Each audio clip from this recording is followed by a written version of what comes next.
हरियाणा में सरकार का राज नहीं है, जनता के चुने हुए नुमाइंदों का राज नहीं है। हरियाणा में तो अधिकारियों का राज है। हरियाणा में तो ऐसा लग रहा है राष्ट्रपति शासन हो कि सिर्फ अधिकारी ही सरकार को चला रहे।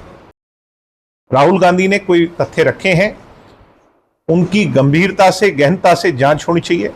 हम इस बात के पक्षधर हैं।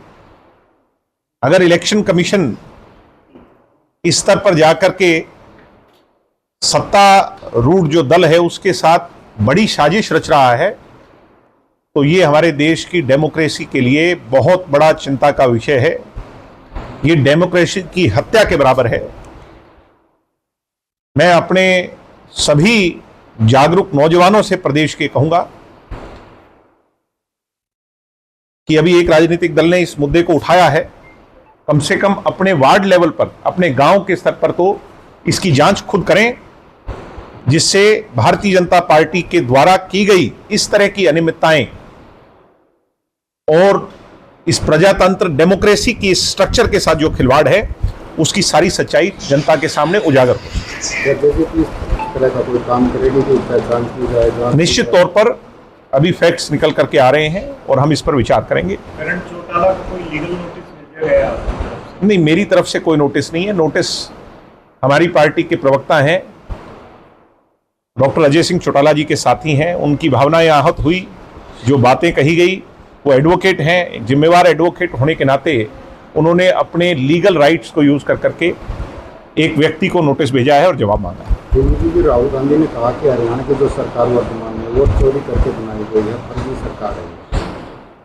मैं कह रहा हूं कि अभी इसकी जांच होनी चाहिए। सिर्फ राहुल गांधी के कहे देने मात्र भर से इसको विश्वास कर लेना नहीं संभव। इसकी जांच हो, इसकी बड़ी और कड़ी जांच हो, जिससे सारी दूध का दूध और पानी का पानी हो, सारी चीजें। सरकार का 1 साल पूरा कैसे देखते, क्या दो वादे? सरकार तो है ही नहीं। हरियाणा प्रदेश में तो ब्यूरोक्रेसी का राज है। हरियाणा में सरकार का राज नहीं है, जनता के चुने हुए नुमाइंदों का राज नहीं है। हरियाणा में तो अधिकारियों का राज है। हरियाणा में तो ऐसा लग रहा है राष्ट्रपति शासन हो कि सिर्फ अधिकारी ही सरकार को चला रहे। ये तो मुख्यमंत्री स्वयं स्वीकार चुके हैं कि उनकी बात को कोई मानता नहीं, सुनता नहीं। कहीं चले जाओ लोग कहते हैं डमी मुख्यमंत्री है। तो लोग जो कहते हैं परमात्मा का नगाड़ा जनता की भाषा के रूप में बजता है डेमोक्रेसी, और वो बज रहा है डमी है, डमी है और डमी है। अब वो उनको स्वयं भी स्वीकार लेना चाहिए। मेरे हिसाब से स्वीकार ही लिया। एक मीटिंग के अंदर उन्होंने कह दिया कि मैं तो चपरासी की भी ट्रांसफर नहीं कर सकता। तो ये अब जो मोहर जनता ने लगाई है, किसी पर डमी की लगी, किसी पर कोई और लगी, झूठी थोड़ी लगी। अभय चौटाला जो बातचीत रही वो आपने वीडियो देखा होगा, सोशल मीडिया पे लोग बात करने लगे हैं कि राज इनेलो की तरफ। मैं ये मानता हूं कि आदमी को सभ्य होना चाहिए, अपनी लैंग्वेज पर कमांड होनी चाहिए, और किसी काम को करवाने का तरीका आना चाहिए। उसके अंदर भाषा शैली पर कंट्रोल जरूर होना चाहिए। फुवर्ड भाषा आपको 2-4 मिनट के लिए खुश कर सकती है, तालियां बजवा सकती है, मगर लंबी राजनीति के लिए ये कारगर नहीं है, ये सभ्य नहीं है, ये अच्छी नहीं है, और इससे किसी का भला नहीं होगा। अधिकारी जो है वो भी पढ़ लिख करके संघर्ष कर करके उस पद पर बैठा है। हम भी लोगों के काम करवाते हैं, इज्जत दे करके करवाते हैं।